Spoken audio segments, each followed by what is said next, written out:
We've got a lot to discuss on this weekend's Legal AF with the Congress returning after a very long vacation. Yet again, one of the big things that we've been hearing over and over again is the 25th Amendment being invoked on Donald Trump. Democrats really pushing cognitive and physical testing of Donald Trump as we see his behavior rapidly deteriorate before our eyes. We're going to cover what's going on Capitol Hill. There was also the architect of Project 2025 in the Office of Management and Budget Director, Russ Vought, testified about a lot of the actions that we believe were criminal in nature from the Trump regime. You'll see as he got cross-examined, his responses. It was the first time he testified before the Budget Committee since he was once again named the Office of Management Director during Trump's term. We'll talk about that. Donald Trump was ranting and raving like a lunatic as a federal judge in Washington, D.C. yet again blocked the construction of Trump's ballroom. If you say, hey, this is deja vu, didn't you previously report about the ballroom being blocked by a federal judge? Well, yes, indeed, that happened. 2 weeks ago, a federal judge blocked it, and then Donald Trump claimed, well, the entire ballroom structure itself is a matter of national security. My life is at risk if I don't build this ballroom in the East Wing because it's protecting me from ballistic missiles and drones. And so, Judge, this is a national security threat. Then the Circuit Court of Appeals, based on Donald Trump's claim that his life is in peril if the ballroom isn't get built, remanded the case back to the district court judge to clarify the prior order.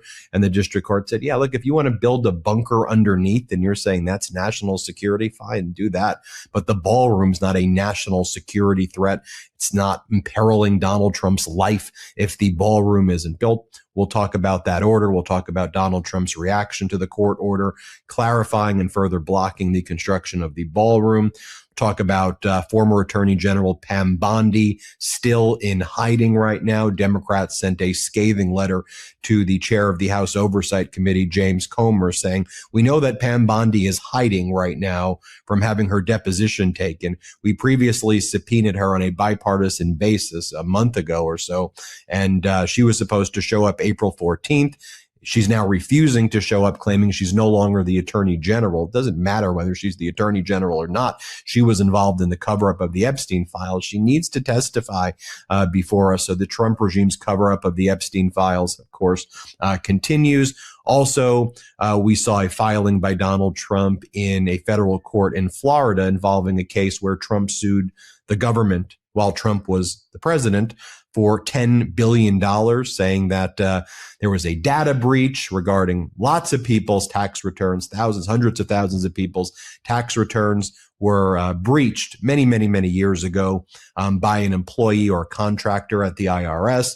And you may have been involved in the data breach as well. Trump says that he was one of the people involved in this data breach. And as a result, he should be paid $10 billion by the federal government. And a filing was made which indicates that Trump and his own government are involved collectively in settlement talks to pay Donald Trump $10 billion of your taxpayer dollars. So while the American people can't afford things, can't afford rent, can't afford cars, can't afford groceries or gas, and as the war in Iran appears to be escalating again with more lies from Donald Trump on Friday that a deal was made, you should know that healthcare is being ripped away from you and all these things are being taken away so that Donald Trump can settle with himself for $10 billion of your taxpayer money, which he claims he's going to put it to good use, though. He says, don't you worry. Just trust me. I'm going to put it to good use. We're going to cover this and more in this episode of Legal AF. I'm Ben Meiselas. We've got a lot to cover today, so I want to get right into it. And I just think from the outset, one of the reasons that we talk about Donald Trump's behavior, whether it's in the context of the 25th Amendment and his cognitive and physical rapid deterioration before our eyes, whether we talk about his malignant narcissism or his constant lying. I mean, literally every word out of his mouth is a hose of lies just spewing over and over and over again. It is something that he's done his entire life. I mean, he's been found criminally liable for fraud. He's been found civilly liable for fraud. He's bankrupted so many companies over and over and over again. And this is just who he's been his entire life. And then, he tries to get bailouts by threatening and using all of these tactics of fraud and deceit, and he gets bailed out, and he leaves a trail of bankruptcies and horror and destruction. He's never a deal maker. He's always a destroyer. He's not a negotiator. I mean, he's someone who just goes in there and tries to dominate and enforce his will. If you stand up to him, he's a coward. He backs down, and he's a loser. But lots of people, whether it's because of the yelling or whatever the behavior is, sometimes people just give in, or just the relentless nature of his lies, people give in sometimes. And that's his whole MO. And I think that we see this play out right now in this unlawful and catastrophic war in Iran. This is the intersection of law and politics, and seeing that intersection also play out internationally is worth noting at the beginning of this episode, because one of the reasons also Legal AF started, why the Midas Touch Network in general started, is because corporate news was not meeting the moment. In fact, they were failing miserably, acting as propaganda machines for Donald Trump and authoritarianism, or stenographers for Donald Trump's fraud and deceit, where he could launder his lies through the press. And because they want to do both sides coverage, here's what he says, here's what the other side says, they present the issue as though there are two sides to the story, rather than using what they should be doing as journalists, a moral compass and a compass directed towards truth, and calling out the lies. And we saw this play out so much on Friday, where Donald Trump claimed that there was, yet again, like he did the same shtick again, there's a deal with Iran, the Strait of Hormuz is open, Iran has agreed that it will stop funding any of its proxy groups, Hezbollah, the Houthis, Shiite militia groups in Iraq. They will not be funded. In fact, Iran has agreed that American military and Iranian military will be working together very closely, and they together will be excavating Iran's nuclear sites to take out any of the nuclear dust or uranium and to bring it back. Iran has agreed the United States will be able to keep the uranium in the United States. The Strait of Hormuz is fully open. All ships can access it. It's great. Iran has agreed to everything. They've apologized. They fully surrendered. So on Friday, Donald Trump calls up Fox, Reuters, News Nation, CBS, NBC, ABC, and he just starts spewing that over and over and over again. And those reporters would post on social media and on their news sites, Donald Trump says, right, which we know should always then be immediately followed by Donald Trump says, however, he lies about everything, or just don't publish it. But I'll give you an example. Kelly Meyer over at News Nation, she said the following, and this, I could show you 20 reporters who did this, but I'm just going to share hers with you right here. I just spoke with President Trump on the phone from Las Vegas, and I asked him about the stream of Truth Social posts he has been sharing. I got right to the point. I asked the president if Iran agreed to stop enriching uranium. Yes, he told me. They agreed to stop enriching uranium. They agreed to everything, he told me. Yes, you are surprised, I asked. Are you surprised? I'm not surprised by anything. I'll see you later. And the call ended. Then he told CBS that all of the nuclear materials being transferred to the United States, the Strait of Hormuz is fully open. And what we've been reporting here on the Midas Touch Network is totally false. Let's look at the actual data of what's happening. Let's look at the ship tracking data. Are ships leaving the Strait of Hormuz? Is Iran actually saying these things? Who's in control? What's actually happening? And no, the ships were not leaving the Strait of Hormuz. Iran still controlled it. The Iranian statements were that they will allow certain ships to go through a coordinated route that the Islamic Revolutionary Guard Corps controls, which is right through the coast of Iran. And if you deviate from that route, you will be attacked or shot out or stopped. But Iran says they will be charging a toll. They said that they're in control. They're not giving up uranium, that they still have their ballistic missiles and drones. So you hear two different sides of the story. Okay. And I'm not suggesting that we should believe that Iran are a bunch of truth tellers. I will tell you that Donald Trump's a complete liar. And I will tell you that Iran definitely lies a lot as well. I just want to use the objective data to say, okay, well, and by the way, I think even Iran stated, that in a social media post by MB Ghalibaf, their parliament leader, that during war, oftentimes the parties will engage in massive propaganda campaigns as part of a psychological weapon of warfare. But I'm focused on what's actually happening on the ground, what's happening in the Strait of Hormuz. And I could look at it. It's not open. I can say, wait a minute, you're sending American military to meet with Iranian military to excavate nuclear sites? That ain't happening. Iran has agreed that it's no longer going to be allied with Hezbollah. No, that ain't happening. Donald Trump says, the ceasefire in Lebanon's going well. I mean, I see Israel striking targets in Lebanon. In Beirut, I see Hezbollah striking back. I mean, I'm like, what are you talking about? I mean, it seems like everything is false. And then this morning, we learned on Saturday morning, Iran said, because of Donald Trump's conduct in misrepresenting the negotiations, Trump's continued escalation during a period of negotiations, the continuation of the blockade in the Persian Gulf, Iran is saying, we are going to not even allow any ships to go through the Strait of Hormuz at all, not even in the coordinated, limited way. We're fully shutting it down. We don't want to have further communications with Trump because all he does is lie about everything.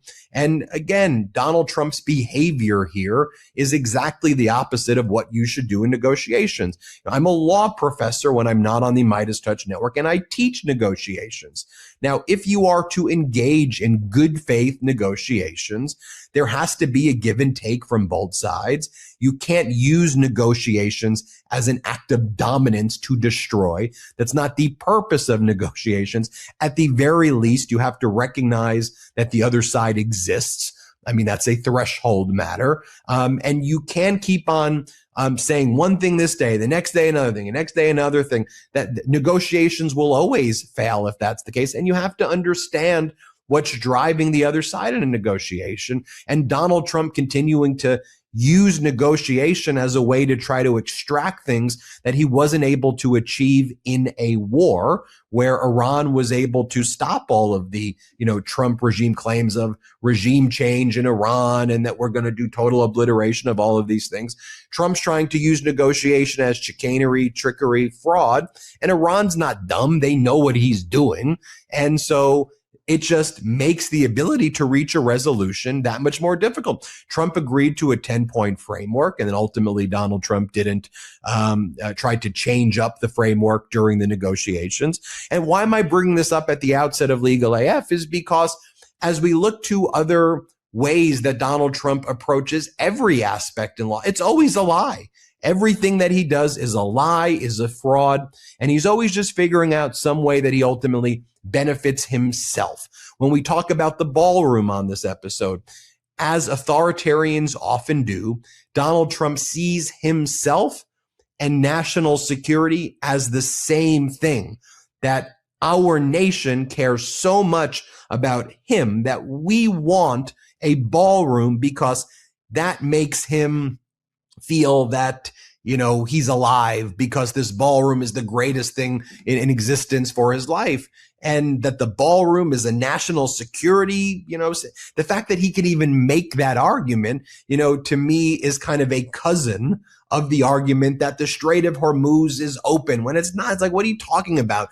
The ballroom is a national security threat if we don't build it because it's going to protect you from drones and ballistic missiles. Like, just stop treating us like we're stupid. Like, I just want to get out the truth and I want to get out the facts. When I show you in this episode the testimony of RFK Jr., who says Donald Trump is the most sane person I've ever met when he was being cross-examined on the 25th Amendment. When I show you Russ Vought being cross-examined and Russ Vought saying that he doesn't know how much money has been spent in the war in Iran. He can't even venture a guess when that's quite literally his job. It's like they constantly think we're stupid in everything.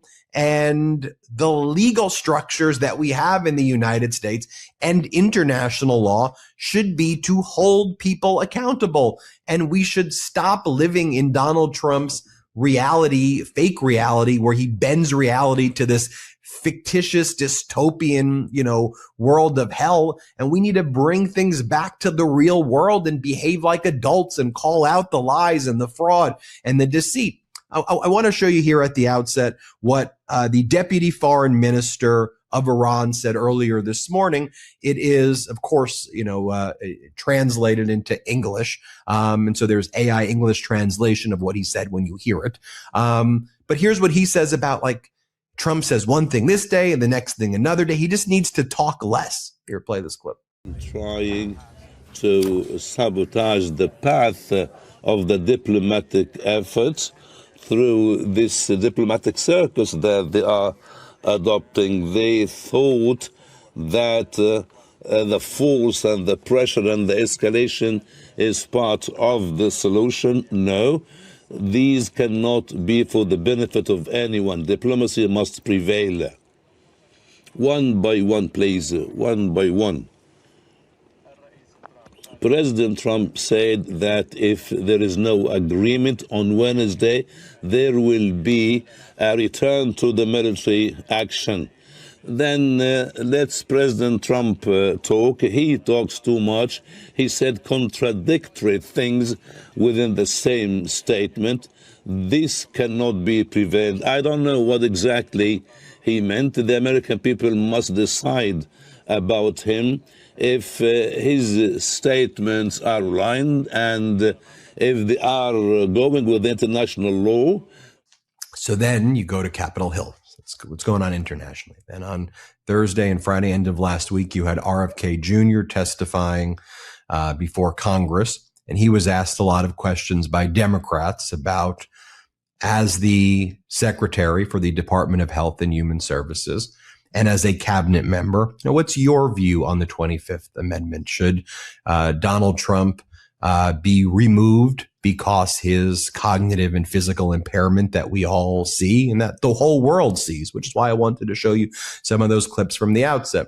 And then you had some MAGA Republican Congress members try to be like, so how sane is Donald Trump? Would you say he's like the most sane person ever?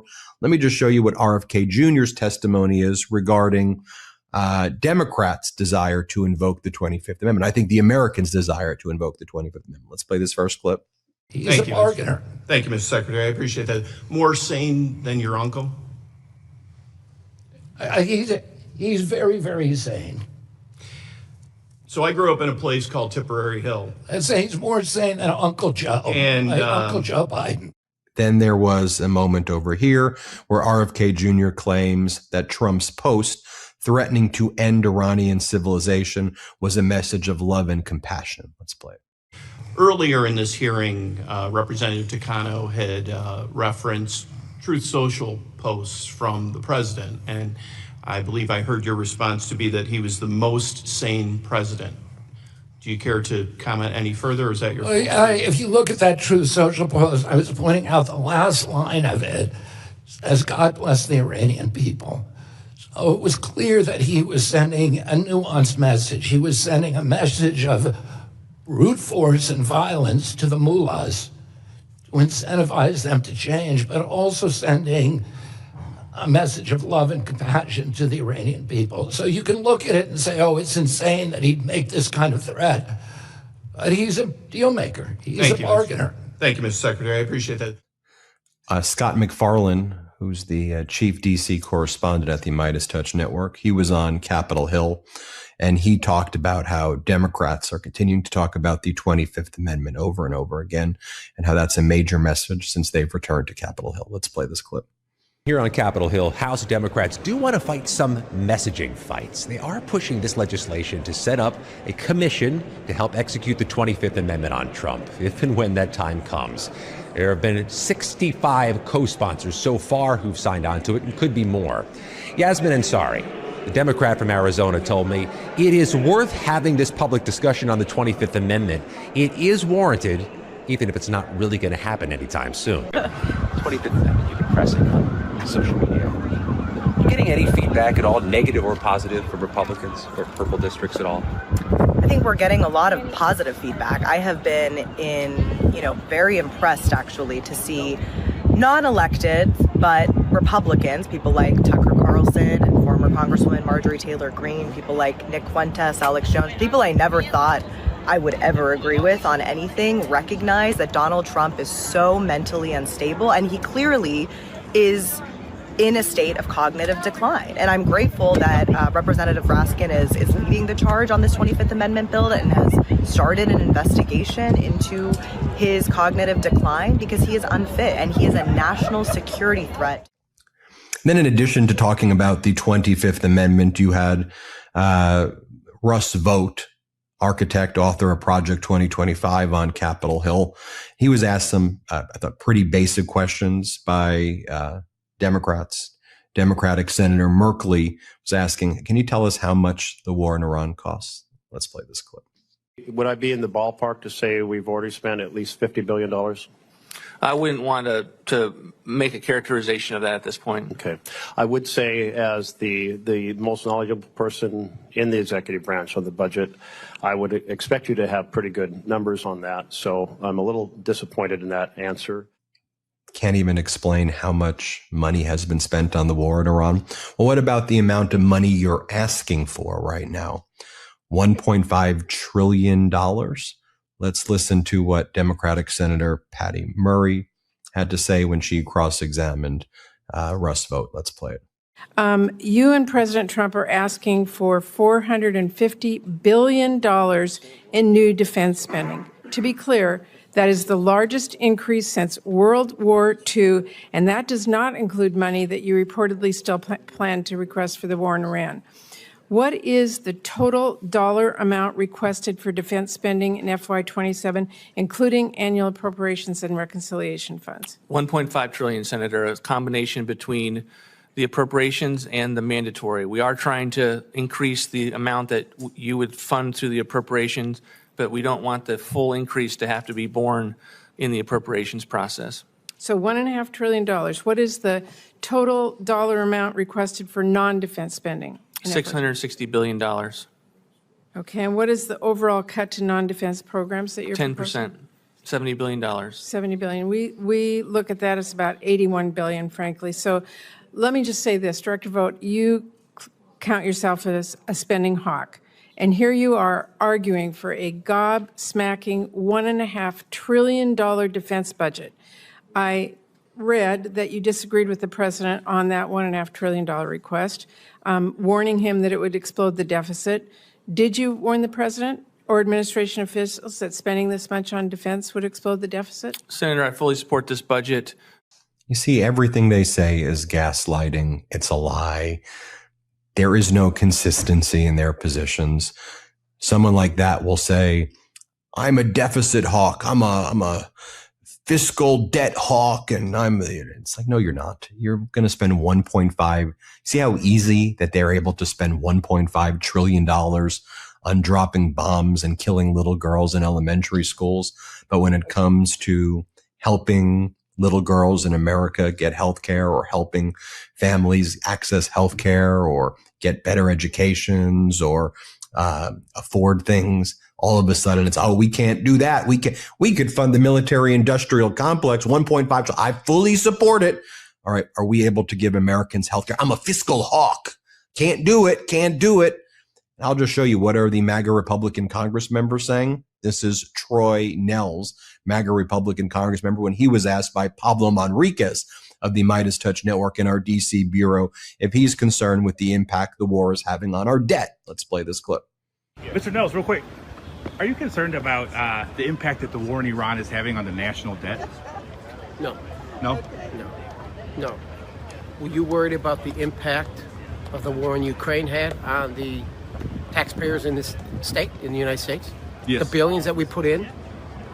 You know, and you got to ask yourself the question, is the billions that we put into Ukraine, what have we gotten out of that? Where are we at in Ukraine, other than tens of thousands of soldiers on both sides being killed? That thing was just totally mismanaged by, obviously, the previous administration. I've never voted to give Ukraine a nickel. And I'm so glad I made that decision. But what have we gotten out of the war in Iran besides like higher gas prices? Oh, we have a much safer world. But come on, you can't. The region's on fire right now. Well, because we're going to finish the damn job. We're going to finish the job. Like? But I will tell you this: Iran right now has been degraded to the point it will take them a decade, maybe more. I mean, with the amount of damage we've done to their military assets and the missile sites and all this stuff. I mean, I think the Israelis are probably sleeping a lot better today, and they'll continue to sleep a lot better as we continue to degrade them. The embargo, the shutting the Strait down, I think that's all good stuff. We have to take Iran down to their knees, and it's going to happen one way or the other. It's going to happen. Got it. Thank you, Congressman. Well, folks, when we come back, I want to talk more about some of these lawsuits and the results of them. I want to talk about the ruling on the ballroom that has Donald Trump ranting and raving like a lunatic. I want to talk about Pam Bondi running away from her deposition before the House Oversight Committee. I want to talk about the filings that Donald Trump made in the Southern District of Florida, where he seems to indicate he's getting ready to pay himself a $10 billion settlement of your taxpayer dollars. We'll talk about that and more. Let's take our first quick break of the show. I'm so excited to tell you about Bullshot, the high-performance foam cleaning sprays. I've been using Bullshot regularly, and the one I depend on most is their carpet cleaner. I've had some older set-in stains that I honestly thought were permanent, and this stuff actually lifts them out. You can see the Bull Strength foam working in real time as it breaks everything down, which is incredibly satisfying. What really stands out is that it doesn't just clean the surface, it goes deep to lift tough stains and completely neutralizes odors instead of just masking them. It dries fast, leaves no sticky residue, and I've used it on everything from carpets and rugs to upholstery and even car mats, so I don't need a bunch of different cleaners. And it's proudly made in the USA, which I always appreciate. No matter the mess, Bullshot's professional strength cleaners handle it all. From carpet stains to pet odors to kitchen grease, just shake, point, and spray. Quality you can trust, backed by a 100% satisfaction guarantee. And now, for a limited time, get up to 20% off Bullshot and free shipping when you text LEGAL20 to 64,000. That's LEGAL20 to 64,000 for up to 20% off and free shipping. Text LEGAL20 to 64,000. Message and data rates may apply. Magic Spoon is basically the grown-up version of your favorite childhood cereal. Same fun, nostalgic taste, just made for real life now. Their cereal is high protein, 0 sugar, and each serving packs 12 to 14 grams of protein, 0 to 2 grams of sugar, and 4 to 5 grams of net carbs, so it's great for anyone who's carb conscious. Plus, the original cereal line is certified gluten-free, which makes it a super simple fueling option for breakfast, a late night snack, or post-workout. They've got classic flavors like fruity, frosted, peanut butter, cocoa, cinnamon crunch, and more. And they also launched a different line with classic marshmallow and s'mores, both made with real marshmallows and 2 grams of sugar. Those really lean into the childhood nostalgia. Just note, those are not certified gluten-free, since the marshmallows are made in a factory exposed to gluten. They also have Magic Spoon treats, which are crispy, airy snack bars with 12 grams of protein, 7 grams of fiber, 0 grams of added sugar, and 2 to 3 grams of net carbs. Look for Magic Spoon on Amazon or at your nearest grocery store. And if you want to try something new, check out Magic Spoon's protein pastries. They're packed with protein and taste like the nostalgic toaster pastries you grew up with, but without all the sugar. You can get $5 off your next order, including the protein pastries, at magicspoon.com/legalaf. That's magicspoon.com/legalaf for $5 off. Welcome back to Legal AF. Thank you to all of our sponsors. A reminder, make sure you subscribe to the Legal AF YouTube channel wherever you are searching right now. Just search Legal AF, and also subscribe to the Legal AF Substack.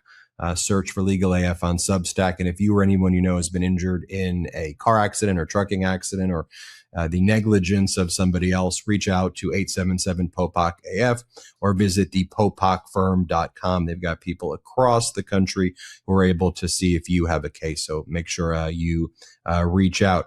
I want to talk right now about Pam Bondi continues to try to dodge and duck and not attend a deposition where she's been lawfully subpoenaed, as I'm sure you know by now. This past week, April 14th, she was supposed to have her deposition taken before the House Oversight Committee. She refused to show up before the House Oversight Committee deposition. She's taking the position, and the Department of Justice is taking the position with her. She's no longer the Attorney General, so she doesn't have to testify, or at least doesn't have to testify anytime soon. They're going to try to reschedule her deposition sometime in the future, but they're not going to give any dates. And so they're hoping to try to push this deposition back, maybe next year or, many, many months from now. And then they'll try to seek delays then. And for me, it's very, very simple. I mean, if you believe that you did a good job in the Epstein investigation, if you're proud of the work that you did regarding the Epstein investigation, why wouldn't you want to testify?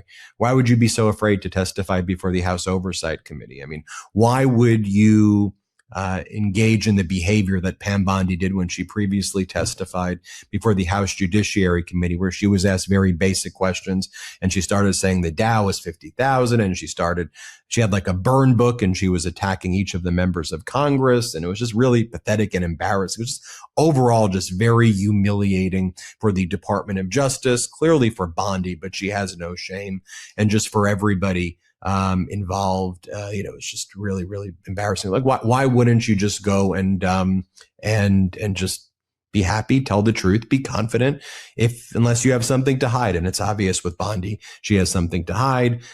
She's involved in the cover-up of the Epstein files, and so she's desperately trying to avoid this deposition. Democrats aren't letting her.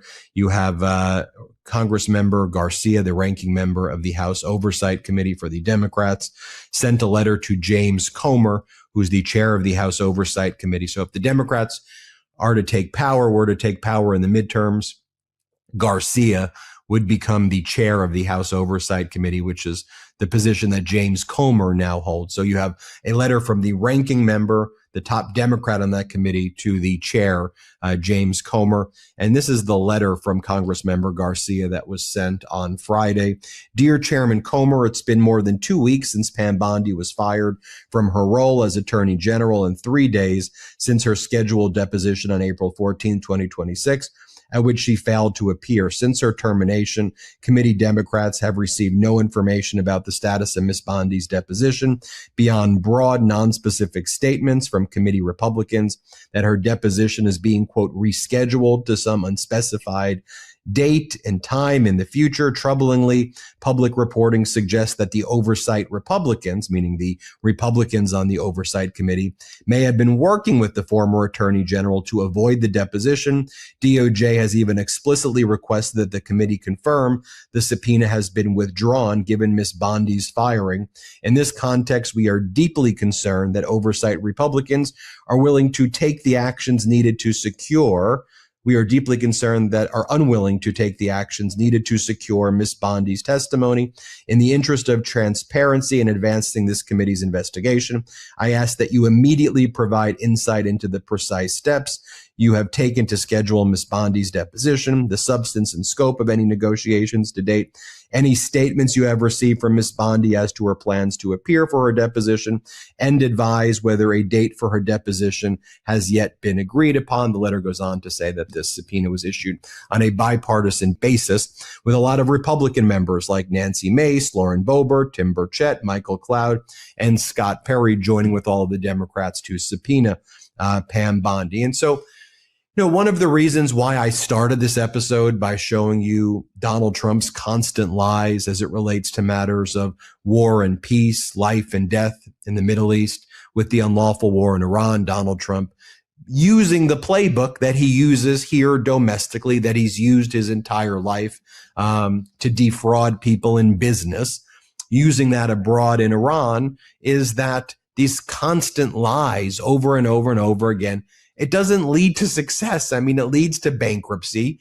people realize what you're doing, the way Iran realizes that Donald Trump's manipulating the market, that Donald Trump is trying to use the media in order to create these narratives that, that Iran's agreeing to all of these things. And Iran eventually recognizes that that's a sign of weakness. And I mean, similarly here in the United States, it's like Donald Trump treats the American people like we don't realize that they're covering up the Epstein files. Like, we know the reason that Bondi is trying to dodge this deposition is she doesn't want to testify about what we all know happened.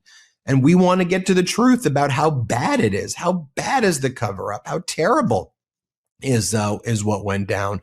What else is being covered up? What type of One of the things I think that Bondi really wants to hide, and I think this is an area where the Democrats would start to question her on as well, as just the way communications would take place with Donald Trump. How did she communicate? Was it through direct messages on Truth Social? Was it through text messages to Donald Trump? Were there meetings in the Oval Office? How involved was Donald Trump in the cover-up itself? Was he speaking with you on a daily basis? How frequently would you keep Trump informed about it? Where's the paper trail? Did you use Signal and these encrypted apps? What were you doing? How did you go about, this cover up? In the prior deposition that was taken, or the prior testimony that was given by Bondi, you see each of the members only had 5 minutes each to ask Bondi questions, because it was pursuant to the Republican House rules for her attendance at a judiciary committee as just general judiciary oversight. So the main topic wasn't Epstein, and it wasn't a 7-hour deposition just on Epstein. And the rules were each Democratic member only had 5 minutes to ask questions.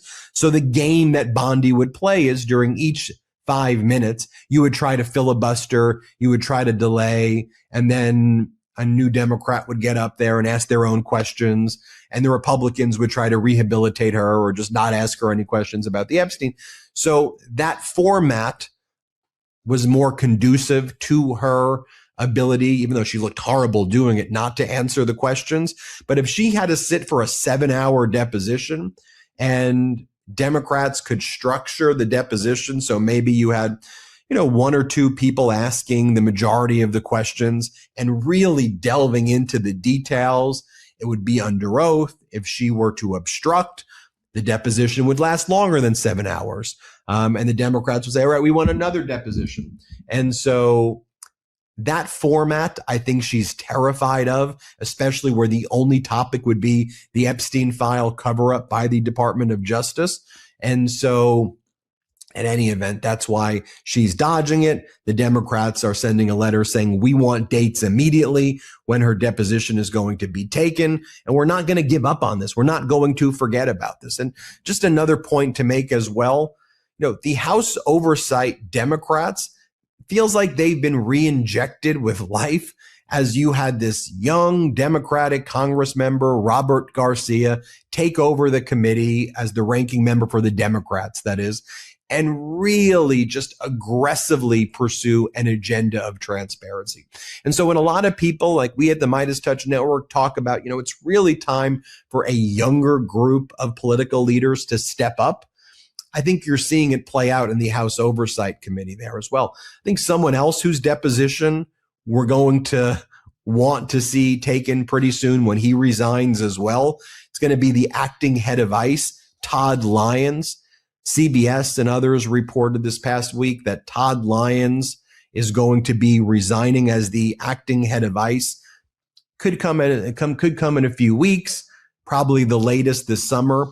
And you will recall that Todd Lyons, he's been traveling around with a defibrillator because he gets so stressed out, he's told people, and he has all of these panic attacks from getting yelled at by Stephen Miller and others in the White House and getting yelled at by Donald Trump, that he's had these panic attacks where, his staff has to literally take care of him. And, look, while you have ICE and Border Patrol, Gestapo terrorizing and torturing and killing people in our streets here in the United States, throwing people into these concentration camps, these horrible detention centers, separating families, engaged in the height of cruelty. I mean, you have Todd Lyons right there having panic attacks and saying, woe is me, feel bad for me, I'm going through all of these health issues, while you took this job and you're using this job to torture and terrorize people. So that's going to be a big deposition that I know the Democrats are going to want to take. And Democrats don't want any precedent being set that just because you leave your position means you get to escape depositions. Heck, if the Republicans subpoenaed Hillary Clinton for a deposition, Todd Lyons should be subpoenaed for a deposition, and Pam Bondi should have to testify immediately. And again, I think regardless of what political party you're from, when you see people like this not testifying, not showing up, when Pam Bondi or Todd Lyons are so willing to go on Fox and state regime media and spew their lies and to say all of the talking points. But then when it's like, okay, you say those things on Fox and you're on social media posting all of these lies, and they post the photos of the people who they claim are like the worst of the worst migrants. And oftentimes it turns out they're lying and they're not telling the truth. I mean, sometimes they're, but lots of times they're not telling the truth.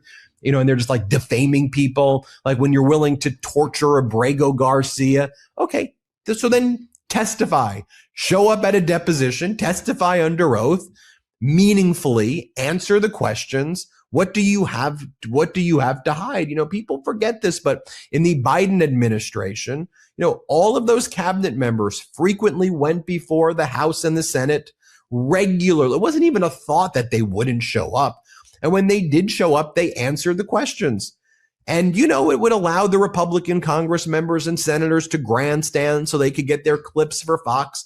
I mean, I recall all the times the Department of Homeland Security Secretary Mayorkas would testify, and the Republicans, despite the fact that former President Biden put forward a comprehensive immigration reform plan that was actually supported by by ICE agents on the border and their union, and was supported by Republican Senator Langford, a very conservative Republican. And it was a bipartisan bill that would have really, really fixed our immigration system, strong borders, but with compassion, pathways to citizenship for people who are paying taxes and working, getting rid of the criminals, more immigration judges. It was like a great fix to the immigration system. Remember, Trump said, don't support that. It's immigration, and blaming immigrants for things is a winning issue for me. So Trump made the MAGA Republicans kill any comprehensive immigration reform. But why I'm bringing this up is Mayorkas would testify, and the Republicans would, you know, lay into him and say, well, why'd you do this? And every crime that was committed, you know, would be all of a sudden blamed on Mayorkas, even though the stats show that immigrants do not commit crimes at a higher rate than Americans do domestically. In fact, actually, domestic crimes and people who are citizens commit crimes at a higher rate. But in any event, he would testify and show up.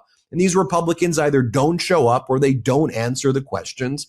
And to me, that should be very revealing to you, regardless of what political party you're from. Why aren't they answering these questions? Why are they running from the truth? And I think at the end of the day, you know the answer right there. So I want to go to the next topic, though, which is Donald Trump continuing to rant and rave about this ballroom. A federal judge, Judge Leon, who's a Washington, D.C. Federal judge who was appointed by George W. Bush in 2002, issued yet another order this past week blocking Donald Trump's construction of the ballroom. Judge Leon made clear, I'm not blocking the construction of the underground bunker that you say you're building. As I've made clear in my prior order, I'm not saying that any national security construction should be halted. I'm saying that the Golden Ballroom, which you say is needed to host parties and galas, that if that is going to be built, it's very simple what you do. Go to Congress and get Congress to approve it. If you want it to be funded by private donors, you can't do an end run around the power of the purse of Congress, Article 1 spending power. But if you want Congress to say, okay, this will be funded by private funds, Congress can pass a law and you can sign it into law that says that this specific construction will be made with the use of private funds. It'll be done transparently. We'll know who the donors are and what their vested interests are. There'll be a process of transparency. It may move a little slower. That's our system. But in the name of transparency, that's something that we probably all want, to make sure there aren't quid pro quos, emolument clause violations, and things like that. So have Congress debate it. Let the elected officials talk about it on the floor of the House and the Senate, and then they could have a discussion on it, and then there could be a vote on it. And if Congress votes for the ballroom, then there'll be the ballroom. If Congress votes on a triumphal arc, let them vote on the triumphal arc. Let them make the message to the American people that while Americans can't afford things, and they can't afford a home, and they can't afford groceries or gas, and as people are psychologically tortured living paycheck to paycheck, if they're lucky enough to get a paycheck, as healthcare is being ripped away from them, as opportunities are becoming less and less for future generations, that you want to fund ballrooms and arcs. And if that's what the electeds vote on, then the people can hold them accountable in elections. That's our system. If you don't like our system, and you prefer a system like the one they have in Russia or in Belarus, or if you prefer the way Viktor Orban would rule over Hungary, clearly the people of Hungary didn't like that because they ousted Orban and brought in a pro-democracy, pro-EU party led by Peter Magyar. That there are other systems available for you. But in our democracy, in our system of checks and balances, in our system of bicameral legislatures, this is what we do. This is the American system. We don't have kings. We don't have dictators. We don't have authoritarians. We don't have people decreeing golden ballroom, triumphal arcs, monuments to myself, put my face on the $100 bill. That's not the way our system's supposed to work. And if you want it that way, then have them pass a law and let there be debate in Congress on these issues. That's the thing. Whether we're talking about, Bondi testifying, that's our system. We have oversight. You're not above oversight. Testify. Whether it is the ballrooms, get a law passed, and then you get it. And then we could decide as people how we feel that our members of Congress are focused on ballrooms and triumphal arcs. And that's our system. Accountability, checks and balances. And so you have this federal judge, Judge Leon. He had to now address the fact that after ruling against Donald Trump 2 weeks ago and blocking the ballroom, Donald Trump then made an argument that this is actually a national security issue. Not just the bunker. Trump said not the bunker. The bunker and the ballroom are the same thing.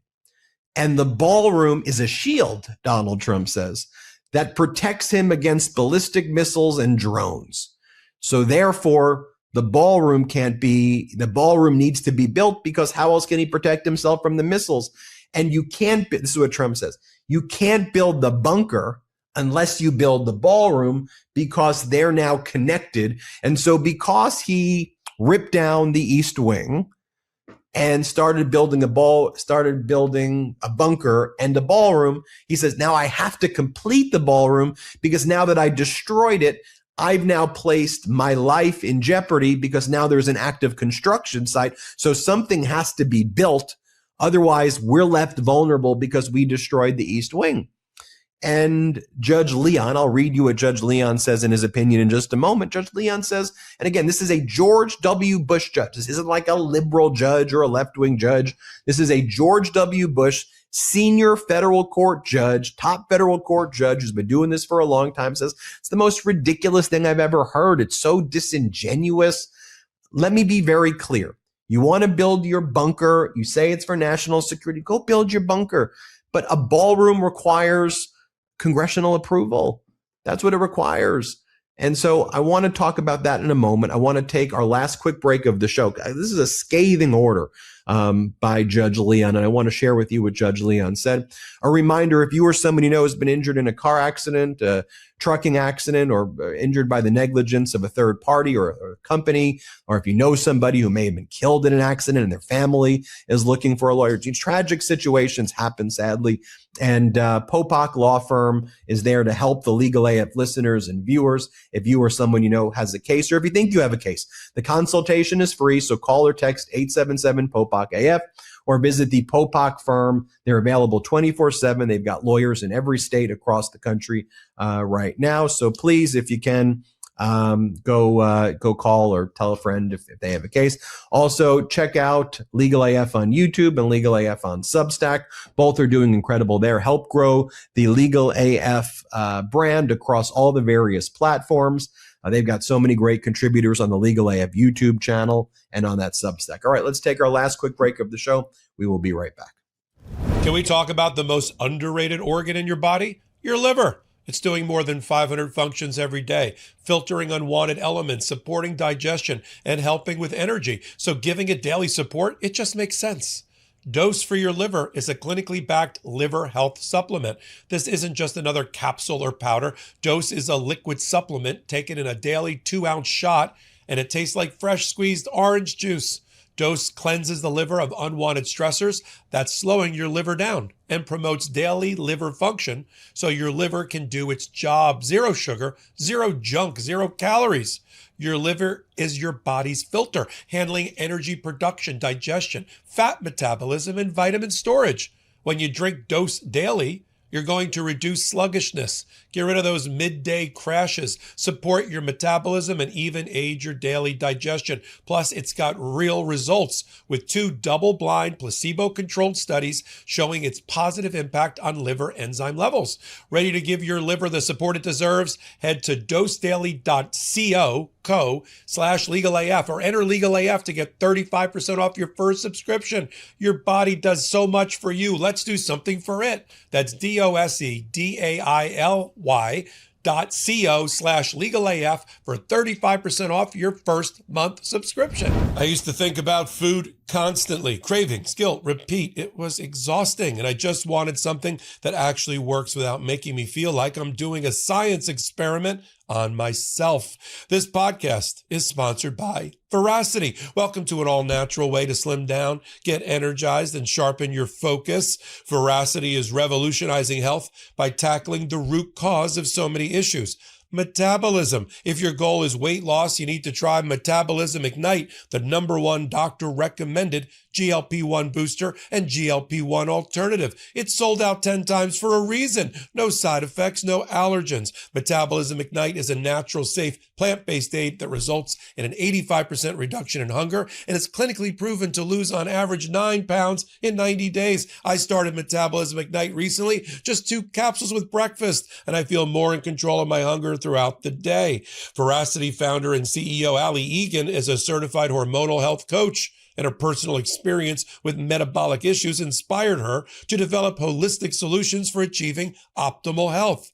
It's made with lemon verbena and hibiscus extracts, green coffee bean extract, and magnesium. And even if you're on GLP-1 medications, Veracity is safe to take along with them to boost metabolism and appetite control. Since it's made from 100% natural ingredients and is caffeine-free, clinical trials show no negative side effects. I love that it's scientifically legit and so easy. Just 2 capsules every morning. So before Metabolism Ignite sells out again, make the switch to GLP-1s the natural way. Head to veracityhealth.co and use code LegalAF for up to 65% off your order. Once again, that's VERACITY health.co for 65% off, and make sure you use my promo code LegalAF so they know I sent you.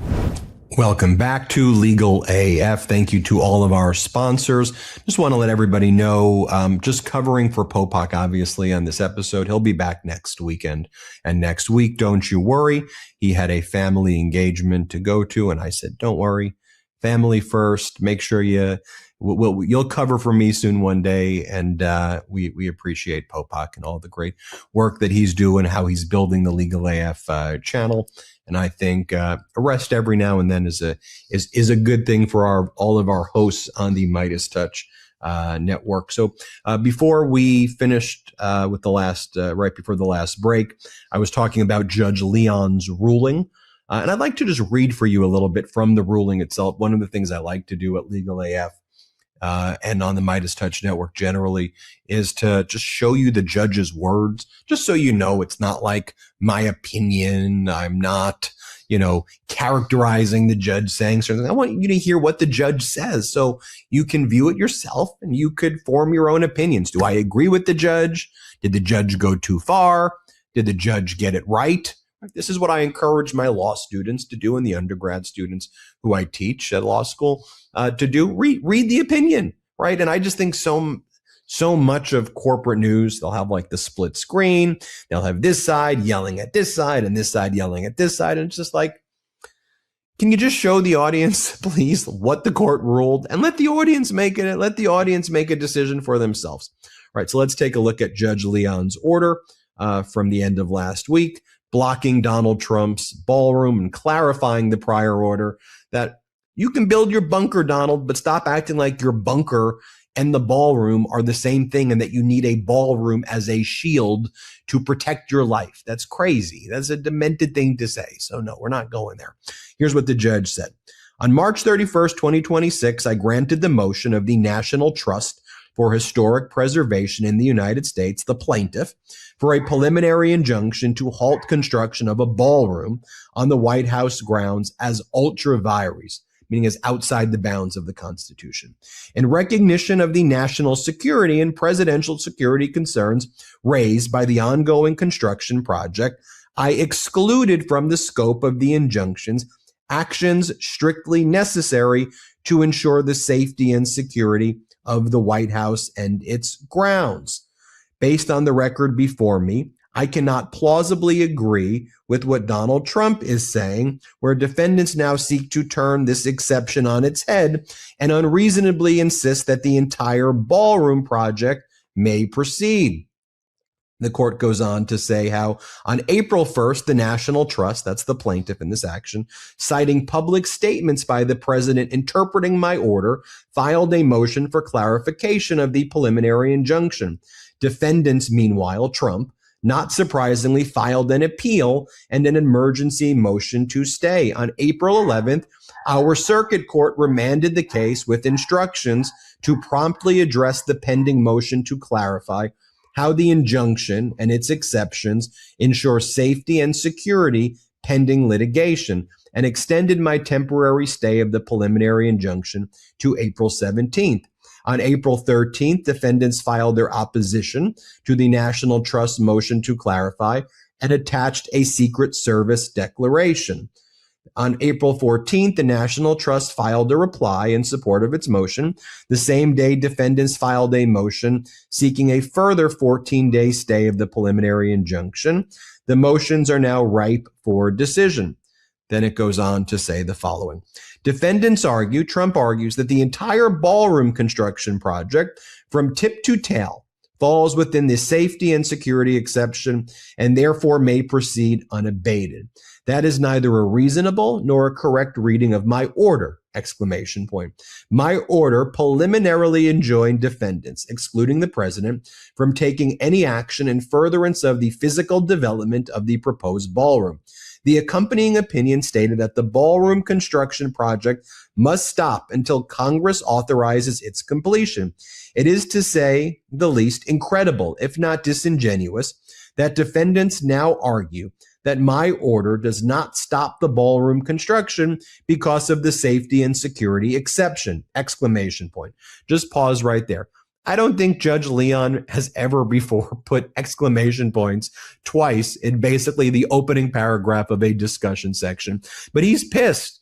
He's saying, can you stop just lying and gaslighting the American people? My order was clear. I said, you need to stop construction of the ballroom. I'm not going to prevent national security issues, of course. So you're now claiming that the ballroom is national security? That's ridiculous. Stop it. Just behave normally. This is embarrassing for the entire United States of America and the judiciary that we even have to hear a case like this. Judge Leon goes on to say, For the reasons that follow, I will further clarify and amend my order to stop only the above-ground construction of the planned ballroom. My amended order does not, however, stop below-ground construction of national security facilities, work necessary to provide for presidential security, and construction necessary to protect and secure the White House and the construction site itself. And then he goes on to talk about how the injunction excludes only below ground construction because throughout the case, defendants, Trump, raised discrete national security concerns about construction of underground elements. Early on, defendants argued that security concerns warranted permitting the current below ground construction to continue.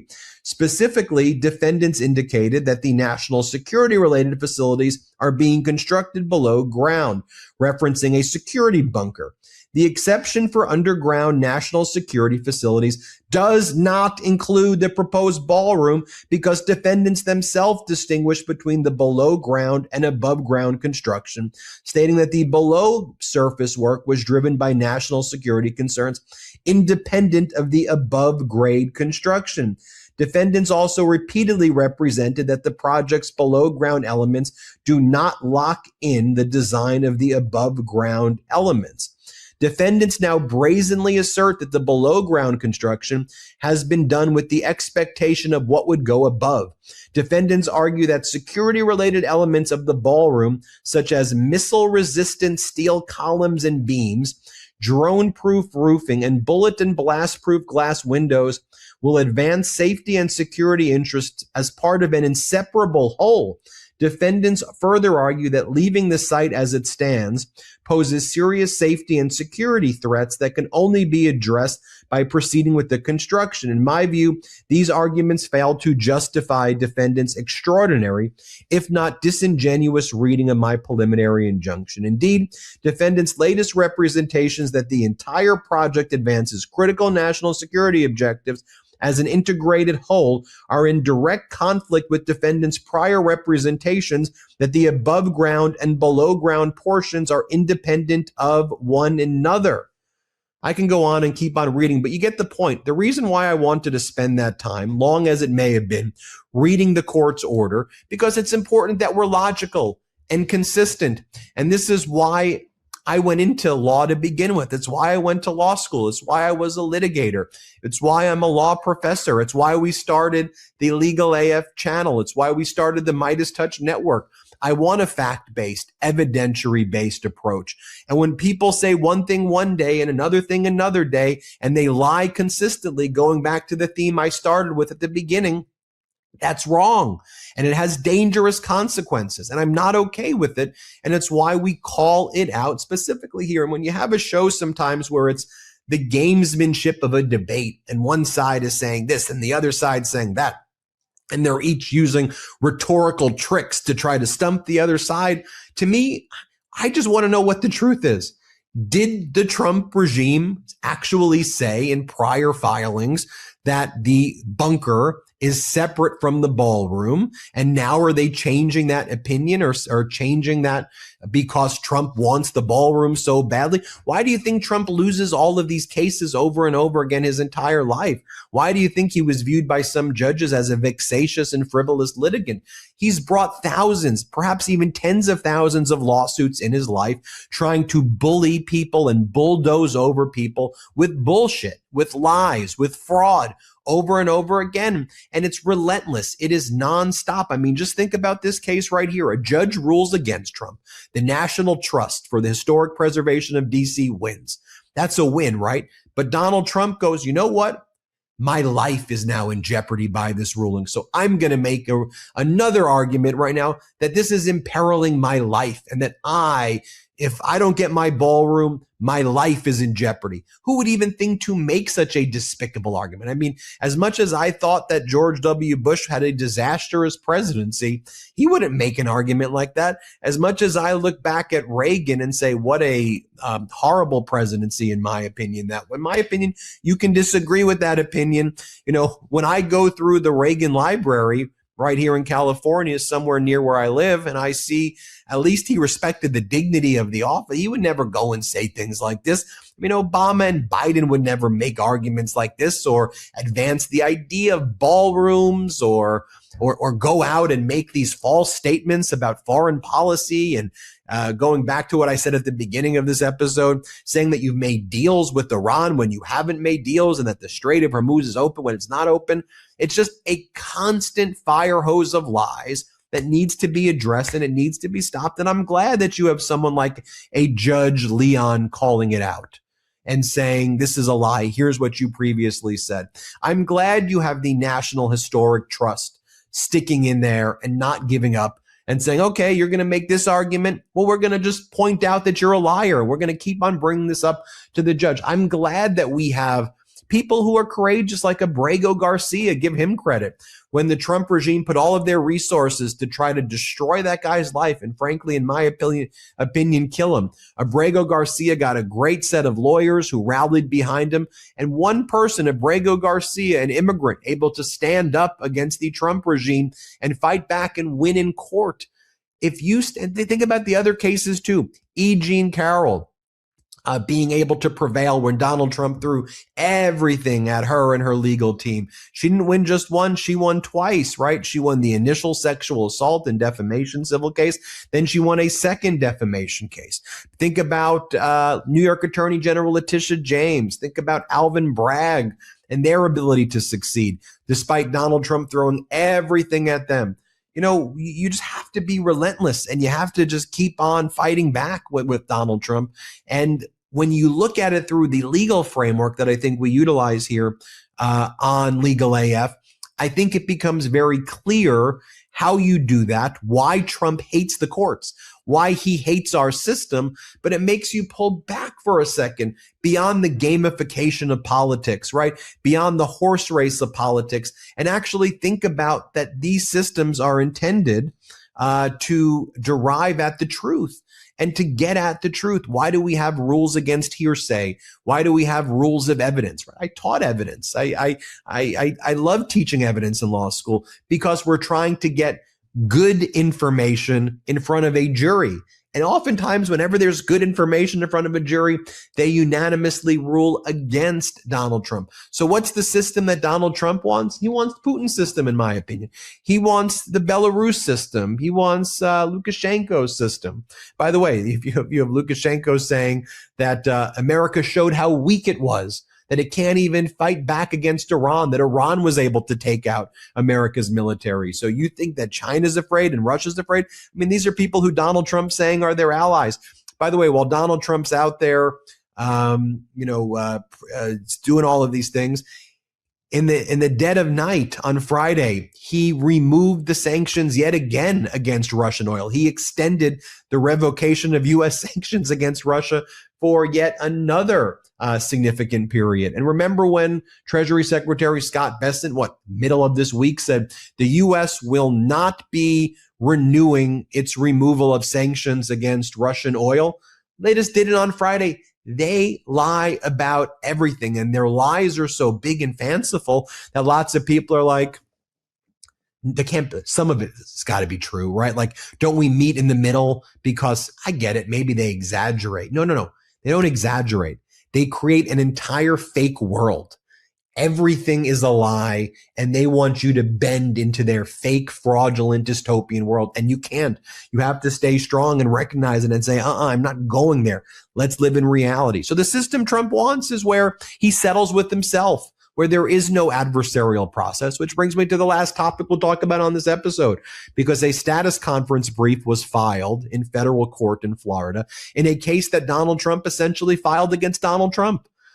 Trump filed a $10 billion lawsuit against the federal government, alleging that his tax information was leaked publicly, even though in the past all presidents voluntarily turned over their tax information. And this is separate from when Congress during his first term subpoenaed his tax information and fought to make it public. And it turned out Trump almost paid no taxes, or like $750 in taxes. Like, he paid very little taxes from the relevant years in his first term when Congress was able to get that information. This is different. He said there was a data breach on lots of people's tax records, and he was in this data breach. So he said says he should be paid $10 billion, that the federal government should pay him $10 billion, that you should pay him $10 billion. Because where's the money coming from? Taxpayers. So Trump sues the IRS and the Treasury Department. Who's he sue? The guy I just showed you, Treasury Secretary Scott Bessent, the guy who just worked with Donald Trump to continue to remove the sanctions on Russian oil, to inflict massive damage to Ukraine and to try to help Russia take over Ukraine and to destroy NATO. Right? Trump did a lawsuit against Bessent, his own cabinet member, basically, the Treasury Department and the IRS is within the Treasury Department. Trump's demanding that we taxpayers pay him $10 billion for the data breach. And in a filing that he just made in federal court, he said that he's working on a settlement right now with the Treasury Department and the IRS. Now, Trump has publicly acknowledged as well that he intends to settle the case with himself for $10 billion. Now, what Trump says is, well, I'm going to give the money to charity. So if I get paid, I'm going to give it to charity. Let me tell you what, one, I don't think he's going to give it to charity. But two, if he does, you know what he's going to do? In my opinion, he's going to use it for a charitable deduction so that he'll never have to pay taxes ever again. Think about a $10 billion deduction that he'll try to carry over year over year for the rest of his life. So that he never has to pay taxes. Look, I did a $10 billion charitable thing. He'll probably divert the money, in my opinion, to some Trump charity or to the presidential library. Remember, he's building this library, which turns out isn't a library, but is actually like a hotel that he's building. It's like a skyscraper hotel and office complex that he's building in Miami. So he had Ron DeSantis give him state college property in Miami that belonged to a college there for him to build his so-called presidential library. Remember, Trump made all of these different media companies pay him these settlement agreements at the beginning of his term that would go to the presidential library. So he's going to use a lot of those funds to now construct a skyscraper, a building, because we've seen the renderings, and Trump has said it's like a hotel. So the library is a hotel that's going to be he's not going to have to pay taxes on it because he's calling it a library. And I think he then puts billions of dollars that he's going to pay himself with your taxpayer dollars to projects like that. And then he's going to claim to the IRS that it's a deduction, so he'll never have to pay taxes ever again for the rest of his life. Or, I don't know, claim refunds or whatever he's going to do. But it's part of, in my opinion, a tax scam. But just pull back for a second. Could you even believe this is happening? I wanted to start off talking about what's happening in Iran because it is so interconnected to what's happening domestically as well, right? I mean, times are very grim. Let's just face it. American people are suffering. American people can't afford things. Donald Trump has taken a sledgehammer to the government.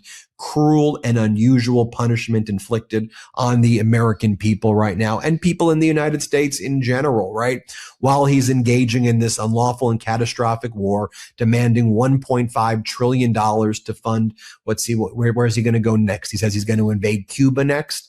So while he's doing all of this, harming America globally, harming America domestically, destroying the world globally, it is important that we hold this accountable and that we don't normalize this behavior.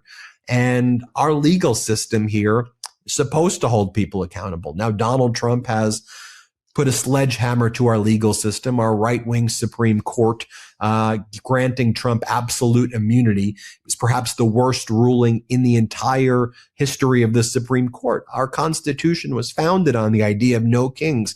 Even in the UK, where you have royalty and kings, you had Andrew Mountbatten being held liable and responsible and investigated. They don't even have absolute immunity for royalty where they actually have royalty. But our Supreme Court granted an absolute immunity doctrine to Trump, and you're seeing the consequences of a rogue criminal presidency, a terrorist regime presidency. And we have to use the language that calls it out. That's what we do here on the Midas Touch Network. And, as we start to think about what happens next, I mean, I think there should be Hague war crime trials. We're going to be covering that stuff here on the Midas Touch Network because this is a regime of war criminals who have blown up boats in Venezuela and have killed lots of people there and in the Pacific, who have blown up elementary schools in Iran, who have worked with Israel to kill lots of innocent people. In Gaza and Beirut. This is a regime that's engaged in genocide. I mean, let's call it what it is. And it is a regime that needs to be called out for its behavior and it needs to be held accountable for it. And we have to get back to like focusing on law and accountability, international law and truth and facts. And, you know, the game, all the gamification of politics and all of that, you know, is often a distraction from getting at the truth and getting at decency and empathy and accountability. And so that's what we're going to always focus on and fight for here at the Midas Touch Network. As I mentioned, the Supreme Court, one thing that's perhaps good news, although we'll be following it, there were 2 Supreme Court justices who we believed could potentially be resigning at the end of the Supreme Court term this summer. One was Justice Alito, the other was Justice Thomas. And I've been talking about how a lot of right-wing circuit court justices and district court judges or circuit court judges and district court judges are positioning themselves to potentially, you know, get that Supreme Court role if Alito or Thomas were to resign. Alito is saying right now that he's not resigning. Thomas, we're still on Thomas watch to see if Thomas is going to be resigning or retiring rather, not should say resigning, I should say retiring. Justice Alito not retiring. Sources close to Alito told Fox. We'll see what happens with Justice Thomas and we'll keep you posted there because what Trump wants to be able to do is appoint 2 young right-wing extremist MAGA people to get on the Supreme Court, to make these, you know, horrific, unlawful rulings, that are blessed by the Supreme Court, which become the law until the precedent is overturned. So that's some good news to leave you with as well, even as we talk about Trump saying that he's involved in settlement conversations with Treasury Secretary Scott Bessent to pay himself $10 billion to himself from your taxpayer money, which is absolutely ridiculous. We miss Popok today. I always love having him on the show. He'll be back next week. But everybody hit subscribe here. Let's get to 7 million subscribers here. Subscribe to Popok's YouTube channel. It's the Popok Substack right now. Let's get those channels continue to be on top of the charts. And if you or somebody you know has been injured in a car accident, an auto accident, trucking accident, whatever, if you know someone who was killed in an accident and their family is looking for a lawyer, if you know someone who's the victim of sexual assault or harassment, reach out to the Popok firm, see if you have a case, see if a friend or someone you know has a case. Call or text 877-POPOK-AF or visit thepopokfirm.com. They've got lawyers all across the country who are available 24/7 and the consultation is free. In case you need to write it down, we'll put in the description below where you can reach out to Popok as well if you think you have a case. All right, everybody, thanks so much for watching this weekend's Legal AF. We appreciate you. We're grateful for you, and we'll see you next time on Legal AF. Shout out Legal AFers and shout out Meiselas.